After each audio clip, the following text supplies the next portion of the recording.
En 1983, Kevin crée un univers virtuel connu sous le nom de système Tron. Une partie de ce système est appelée la grille, un environnement où les expérimentations peuvent se dérouler beaucoup plus rapidement que dans le monde réel. Kevin parvient même à transformer son propre corps en données numériques et à se transporter directement dans la grille. En 1989, Kevin disparaît mystérieusement après la mort de sa femme, laissant toute sa fortune à son fils Samdi. En 2010, Sam retrouve son père à l'intérieur de la grille, mais Kevin doit se sacrifier pour sauver son fils.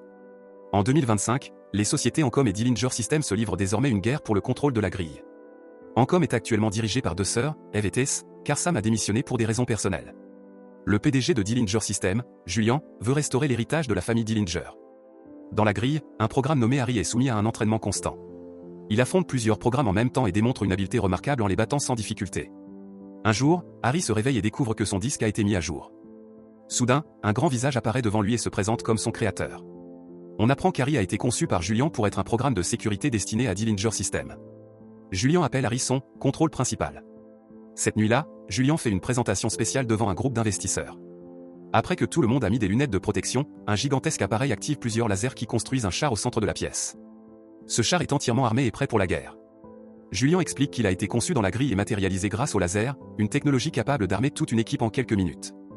Il ajoute qu'ils peuvent même produire les soldats eux-mêmes et ouvre le char pour révéler Harry, soulignant qu'il est extrêmement fort, rapide et intelligent. Harry est aussi un programme exclusif et entièrement remplaçable, ce qui fait de lui le soldat parfait. Il n'a pas besoin d'eau ni de nourriture et ne saigne pas. S'il est détruit pendant une bataille, Julian peut simplement en créer un autre. Il assure également que des systèmes de sécurité avancés sont en place pour éviter toute perte de contrôle. À ce moment-là, un coup de tonnerre retentit, et Harry effectue un rapide balayage avant de conclure qu'il va bientôt pleuvoir, ce qui fait rire tout le monde. Les investisseurs sont impressionnés par la présentation et impatients de collaborer avec Julian. Après leur départ, Harry sort et contemple une luciole sous la pluie, fasciné par la nature qu'il découvre pour la première fois. Soudain, Harry et le char se dissolvent sur place, on apprend alors que les programmes ne peuvent exister que 29 minutes dans le monde réel. La mère de Julian, Elizabeth, le met en garde, tromper les investisseurs est une terrible idée. Mais Julian est convaincu qu'il pourra trouver le code de permanence, un programme qui permettrait aux entités numériques de rester dans le monde réel pour toujours. Elizabeth lui rappelle que s'il n'obtient aucun résultat dans les 6 mois, le conseil d'administration le renverra. En Alaska, Eve arrive dans une station privée construite par Kevin et plus tard utilisée par sa sœur Tess, décédée d'un cancer. Eve regarde un message encourageant que Tess lui a laissé sur l'ordinateur avant d'être rejointe par son ami Seth. Tess avait passé beaucoup de temps à chercher le code de permanence dans les anciens fichiers de Kevin, et maintenant, Eve et Seth poursuivent sa mission. Après 4 jours passés dans cet environnement glacial à fouiller des dizaines de vieilles disquettes, ils finissent par découvrir un code mystérieux en forme de double hélice. Pour le tester, ils conçoivent un oranger dans la grille et le matérialisent dans le monde réel grâce au laser. Ils surveillent ensuite le temps et sont ravis de constater que l'arbre reste debout après les 29 minutes. Pendant ce temps, Harry revient dans la grille, profondément troublé. Il ne peut s'empêcher de repenser au discours de Julian et à la façon dont il a été traité comme un jouet jetable. Son bras droit, Athéna, lui demande ce qu'il a ressenti, et Harry lui parle de la pluie, expliquant à quel point la sensation était différente de ses précédentes expériences dans le monde réel. Athéna ne comprend pas ce qu'il veut dire par « ressentir ». Le lendemain soir, Encom organise un grand événement pour le lancement de son nouveau jeu.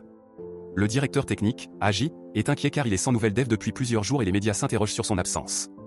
Pendant ce temps, Elizabeth découvre que Julian pirate les systèmes d'Encom, sachant qu'Eve cherche elle aussi le code. Elizabeth estime que c'est trop risqué, mais Julian l'ignore et envoie ses programmes pour extraire le fichier utilisateur d'Eve. Bientôt, Harry, Athéna et d'autres programmes soldats s'introduisent dans les serveurs d'Encom à l'intérieur de la grille. Un dispositif spécial ouvre une brèche sur le côté du bâtiment pour leur permettre d'entrer, et dans le monde réel, un agent de sécurité reçoit une alerte d'intrusion. L'équipe de Dillinger neutralise rapidement les gardes numériques du serveur, et Harry accède au bloc d'information, donnant ainsi à Julian un contrôle total. Alors qu'Encom active les protocoles de confinement, Harry est distrait par une vidéo d'interview d'Eve, qui adopte une approche beaucoup plus humaine envers les programmes et leurs liens avec l'humanité. Cette distraction bloque Julian pendant quelques secondes, mais Harry reprend ses esprits et parvient enfin à récupérer le fichier. L'équipe tente alors de s'enfuir. Cependant, les programmes de sécurité d'Encom arrivent pour les arrêter.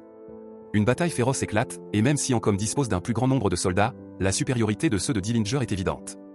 Leurs compétences impressionnantes leur permettent de vaincre facilement les gardes, et bientôt ils s'échappent en invoquant des deltaplanes. Harry reste en arrière lorsqu'il remarque qu'un de ses coéquipiers continue de se battre et est même blessé. Athéna pense qu'il devrait le laisser, mais Harry retourne au combat et neutralise rapidement les derniers gardes pour sauver son camarade. Julian ne supporte pas de voir ses programmes échouer et largue une charge sur le serveur, provoquant une énorme explosion qui désactive la grille d'Encom, mais également les soldats. Cela détruit aussi la présentation d'Agi, forçant l'annulation de l'événement. Un peu plus tard, Harry se réveille dans sa chambre et remarque que le soldat blessé n'a pas été réactivé. Il interroge Julian à ce sujet et apprend que les échecs seront toujours supprimés, ce qui le perturbe profondément. Julian donne alors une nouvelle mission à Harry, il doit localiser Eve. Peu après, Julian reçoit un appel d'Agi, furieux de ce qui s'est passé, qui menace d'informer les investisseurs de la limite des 29 minutes. Julien tente de le provoquer en évoquant la disparition d'Eve, mais finit par perdre patience et raccroche.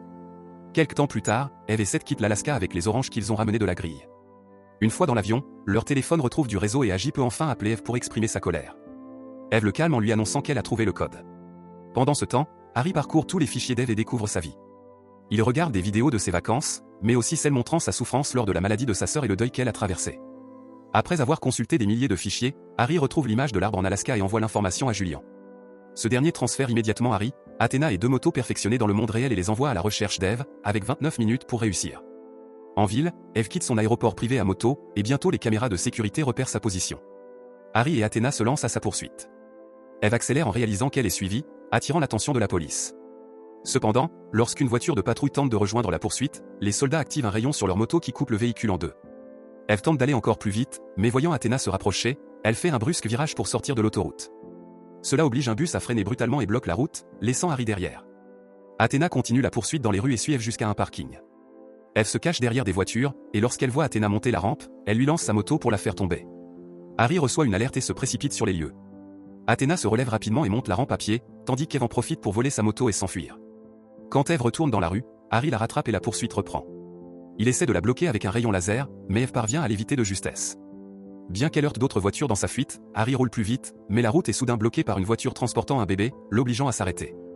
Eve en profite pour reprendre de l'avance. Julien observe tout cela sur son ordinateur et, mécontent de l'échec de ses soldats, envoie d'autres hommes. Après avoir manipulé plusieurs commandes, Eve parvient elle aussi à activer le rayon laser.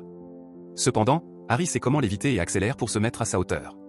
Tous deux esquivent les autres véhicules, mais les rayons causent tout de même des accidents. Ils commencent à se heurter l'un à l'autre avant de percuter accidentellement une grille et un tas d'ordures, provoquant leur chute. Eve atterrit sans blessure dans une benne à ordures et s'en échappe aussitôt pour continuer à courir.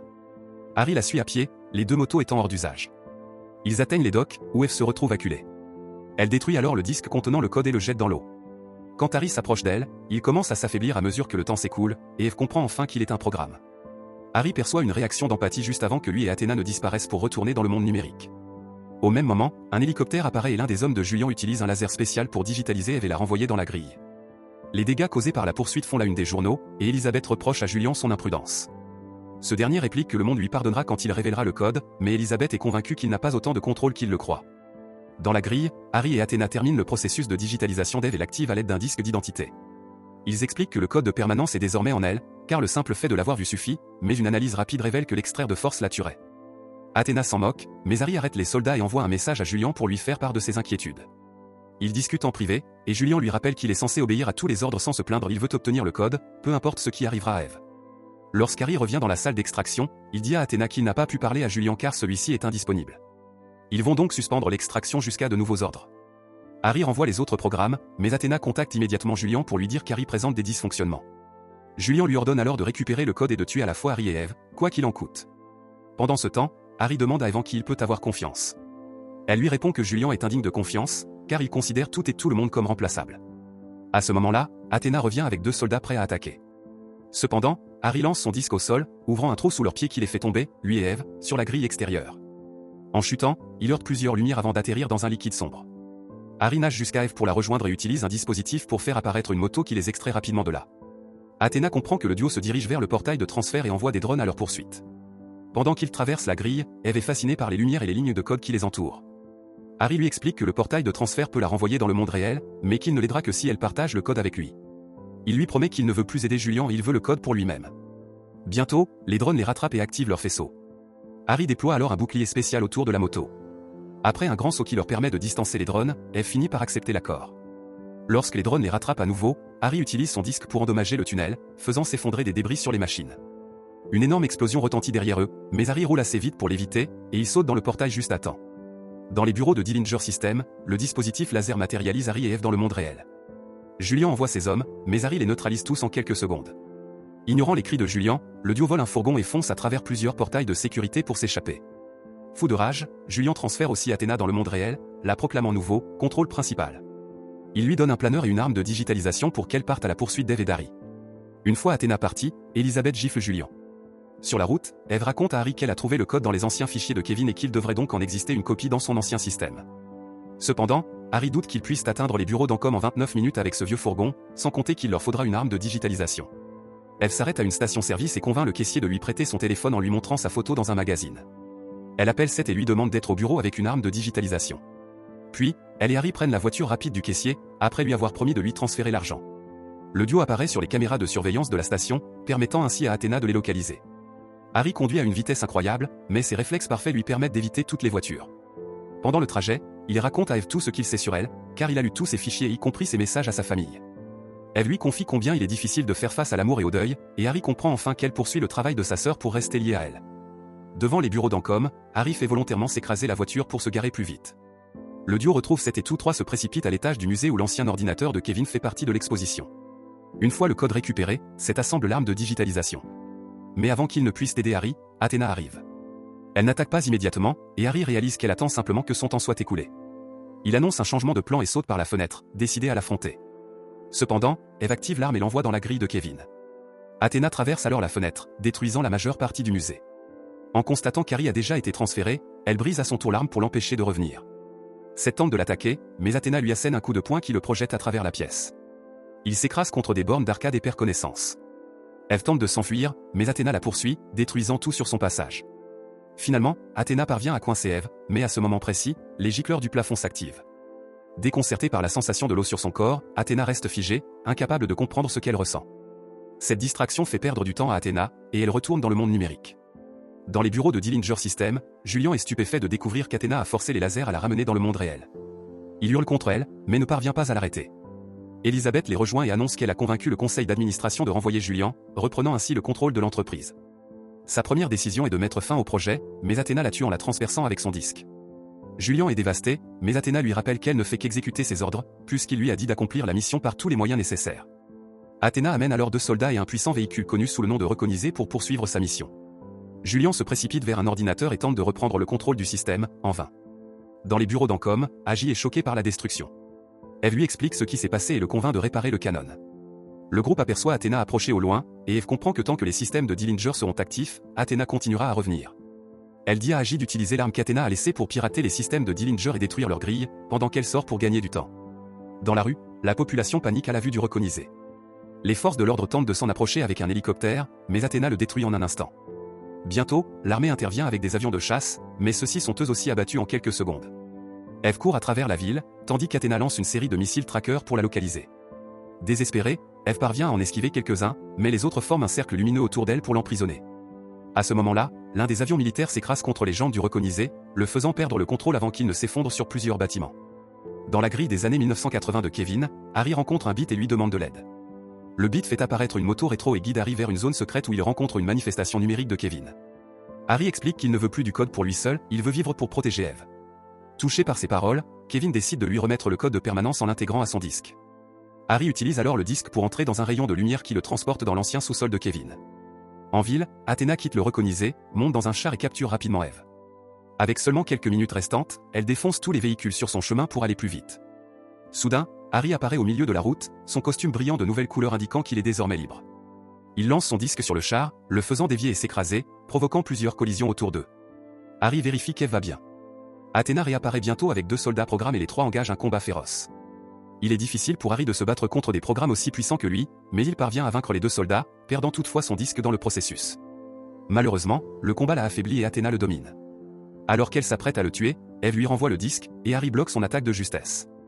Athena et Harry poursuivent leur affrontement dans la rue, mais cette fois, Harry prend l'avantage. Il lui tranche la main et s'apprête à en finir, mais au même moment, Agi réussit à pirater le système de Dillinger et à détruire leur grille. Les missiles tombent sur la ville, et Harry serre Athena dans ses bras alors qu'elle se désintègre en poussière. Après cela, Harry dit à Eve que la grille a besoin d'elle, puis disparaît avant l'arrivée de la police. Plus tard, les médias relatent l'incident et Dillinger System est déjà considéré comme responsable. La police encercle les bureaux de l'entreprise, mais Julian active les lasers et se transfère dans la grille avant de pouvoir être arrêté. Quelques semaines plus tard, Eve utilise le code de permanence pour aider l'humanité, apportant nourriture et médicaments dans le monde réel d'une simple pression sur un bouton. Un jour, elle reçoit une carte postale d'Harry, révélant qu'il parcourt le monde à la recherche de Sam et Cora, les seuls autres programmes ayant réussi à s'échapper de la grille.